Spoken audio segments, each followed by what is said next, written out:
Gazette du Togo, une vision sur l'actualité togolaise et sur le monde. Mais maintenant là, si ça les dépasse, ils n'ont qu'à nous envoyer vers qui peut nous écouter. La seule personne qui peut nous écouter, c'est qui? C'est le président. C'est notre président. Parce que même le président Ford là, c'est notre président. Et si son ministre ne peut pas là, il peut. Donc on n'a qu'à nous laisser le voir. Nous on ne veut pas grand chose. Politique là, on s'en fout. On est là, c'est pour nous. Et nous. Oui. J'aimerais, par rapport à ça, préciser que nous ne sommes pas dans la logique d'une manifestation qui concerne un parti politique extérieur. Nous ne sommes pas dans la logique aussi d'un syndicat. Nous avons déjà 2 syndicats. Et il y a ici des syndiqués relevant de ces différents syndicats et les non-syndiqués. C'est ça. Le collectif tel que nous l'avons installé ici, c'est pour revendiquer nos droits. Ces droits sont reconnus déjà par l'autorité. Peut-être que l'autorité ne sait pas qu'on n'a pas été satisfait depuis des années. Donc c'est le moment réellement qu'on fasse comprendre que nous n'avons pas été satisfaits. Vous comprenez pourquoi je vous disais au départ que les gens disent qu'ils ne savent pas pourquoi nous grèvons encore. On ne nous voit pas sur la scène, nous sommes occupés à travailler, à faire développer le pays, on ne nous voit pas. Et on dit encore que nous sommes en train de gréver. Ils ne comprennent pas pourquoi. C'est simplement parce que certains sont partis peut-être faire croire au président que nous avons été satisfaits sur tous les plans. Vous savez jusqu'aujourd'hui que nous n'avons pas de bureau. Un enseignant, professeur d'université, tu n'as pas de bureau. Tu arrives là, si les arbres là on les a coupés comme on a commencé par couper là, c'est que tu es foutu, tu ne sais pas où rester. Nos véhicules sont nos bureaux en réalité. Vous ouvrez les coffres, il y a beaucoup de documents, copier à corriger, tout est là-bas. Si la pluie nous tape et avec inondation, comment ça se passe? C'est des problèmes. Donc, nous demandons que chacun reste dans sa disposition. Moi, je vois déjà qu'à travers chaque individu que nous sommes ici, il y a plus de 20, 40, suivant que dans le département, nous sommes toujours solidaires. Donc, si quelqu'un n'est même pas ici, et à partir du moment où nous savons qu'il n'y a pas cours dans ces amphis, ça suppose que ce effectif est multiplié par 20.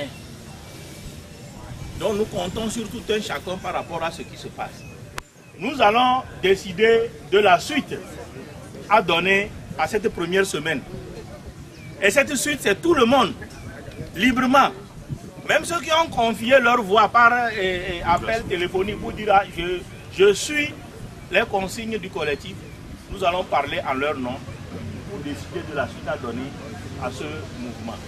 Mais je vous prie de ne pas vous laisser dissuader, quel que soit le système d'intimidation employé. Mes amis, vous êtes professeurs d'université, où Dieu lui-même nous a poussés pour nous déposer là. On ne veut pas embêter les gens, donc on reste là-bas calmement. Nous comptons sur vous. C'est bon? Maintenant, on va décider de la suite à donner à notre mouvement. On dirait que le collègue Tanaï voulait ajouter quelque chose. On va lui donner au moins 1 minute. Merci. Moi, je voudrais intervenir par rapport aux collègues qui ne veulent pas être solidaires de notre mouvement.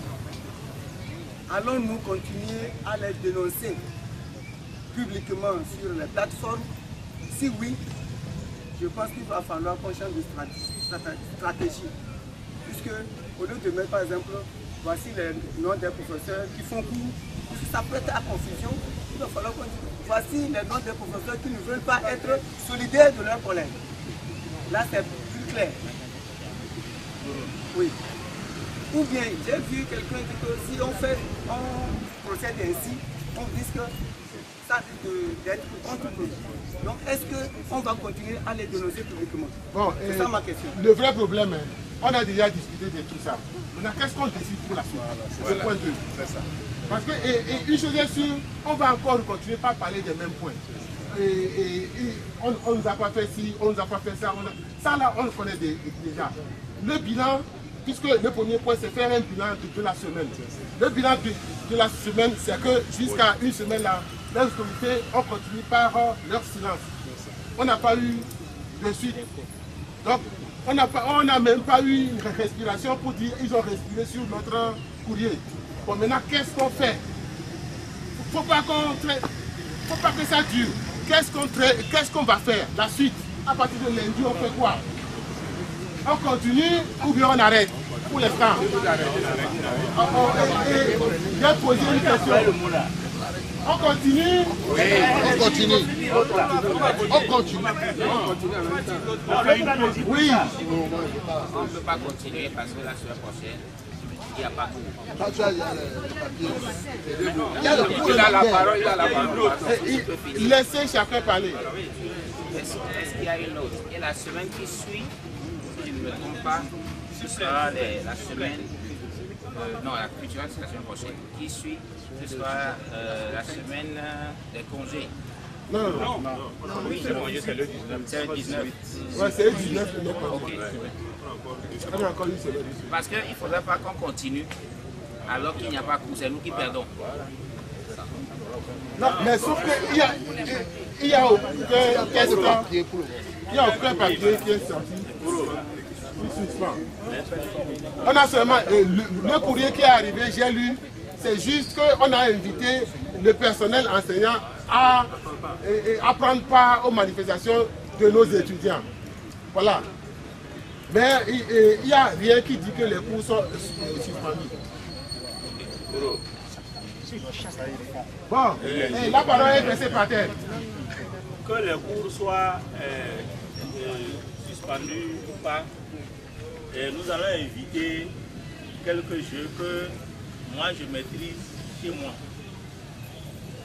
Tant que nous ne sommes pas satisfaits, quel que soit ce que l'autorité universitaire dise, hein, afin d'éviter que certains viennent au moment de la suspension pour dire que j'étais en train, j'ai un TD en retard, un truc en retard, nous sommes en grève jusqu'à satisfaction.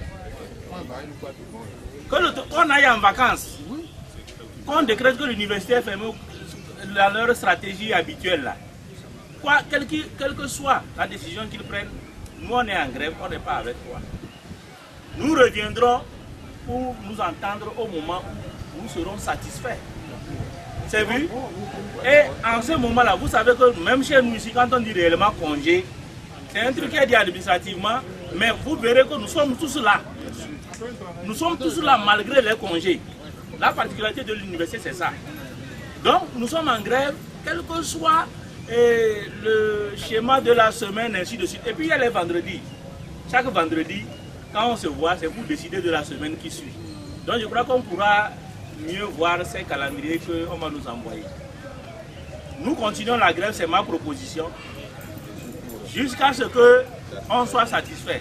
Pas jusqu'à ce qu'on négocie, parce que vous les connaissez, ils disent qu'on ne négocie pas quand on est en grève. Moi, je n'ai jamais vu ça. On grève, vous négociez, quand c'est bon, on cesse. Tant que ce n'est pas bon, je ne sais pas si une négociation peut amener à arrêter une grève. C'est comme ça qu'ils ont joué nos syndicats dans lesquels nous sommes. Et nous sommes arrivés depuis 2011 à 2019. Une revendication de 2011, on est arrivé à 2019. En jouant qu'on ne grève pas pendant qu'on négocie. Mes amis, nous grèvons. Même si on dit qu'il y a Noël et bonne année, nous grèvons. Jusqu'à satisfaction. Quelle est ma position? Voilà. Bon, est-ce qu'il y a une autre proposition? Bon, qui est-ce qui est pour la reconduction de cette grève? La personne n'a qu'à lever la main. Voilà. Bon, on peut lever encore pied. Bon, qui est-ce qui n'est pas pour la reconduction de la grève? Là, je peux compter.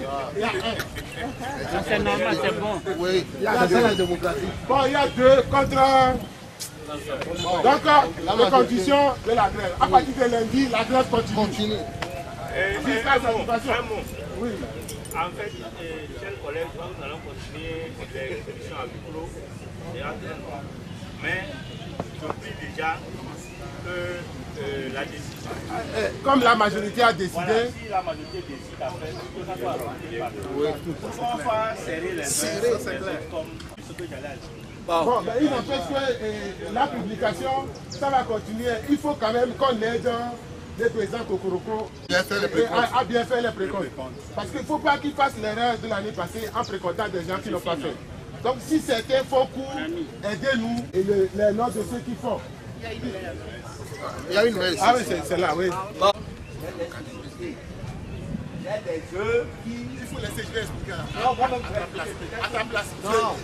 Il y a des jeux, j'ai commandé, on a commandé les jeux en Belgique. Les jeux sont arrivés. Si je ne commence pas le jeu, c'est gâté. Et ça fait... Voilà. Donc, c'est pas fini. Mais, vous pouvez mettre mon nom, je vais te Oui, bonjour. Qu'est-ce qui sous-tend votre assemblée que vous venez de faire? Ah, ok. L'Assemblée, c'est suite à la grève qu'on a lancée et qu'on a observée depuis le lundi. Donc, c'est pour faire un bilan de la semaine de grève et décider de la suite à donner à ce mouvement. C'est le but de l'Assemblée qu'on a eu aujourd'hui. Et quel a été le bilan? Le bilan, on va dire, c'est RAS. C'est RAS, puisque avant même l'Assemblée, nous sommes allés vers, on a écrit aux autorités. On a commencé par écrire au président de l'université. Bon, après, on a écrit à notre ministre de tutelle, qui nous a dit à un moment donné, il a transmis à qui de droit. Et comme on n'a toujours pas de réponse, on a écrit au Premier ministre sans réponse. C'est ça qui nous a poussé, c'est ce silence-là qui nous a poussé vers la grève. Après une semaine de grève, on est arrivé pour faire un bilan, mais c'est RAS. Voilà. Alors, la grève, elle se poursuit ou bien vous l'avez arrêtée? À l'unanimité, il a été décidé que la grève se poursuit la semaine prochaine. Et les conséquences? Les conséquences, les cours à notre niveau, on ne fait pas les cours jusqu'à ce qu'on nous écoute. Et en ce qui concerne le pourquoi de cette grève, il y a plusieurs points qu'on peut résumer. L'un des points qui est actuellement en urgence, c'est l'élection des doyens. Vous voyez, il y a eu un décret en 2000 du président Adema qui avait mis en place comment on doit faire les élections à l'université. Bon. Et l'année passée, le ministre a sorti un arrêté qui a permis à l'université de Kara de faire des élections des doyens, élections dans lesquelles chaque enseignant peut voter pour son doyen. Mais à notre niveau ici, c'est juste les enseignants qui vont désigner 4 délégués, donc des super électeurs qui vont aller voter et des gens vont venir de l'extérieur pour voter. On leur a dit non.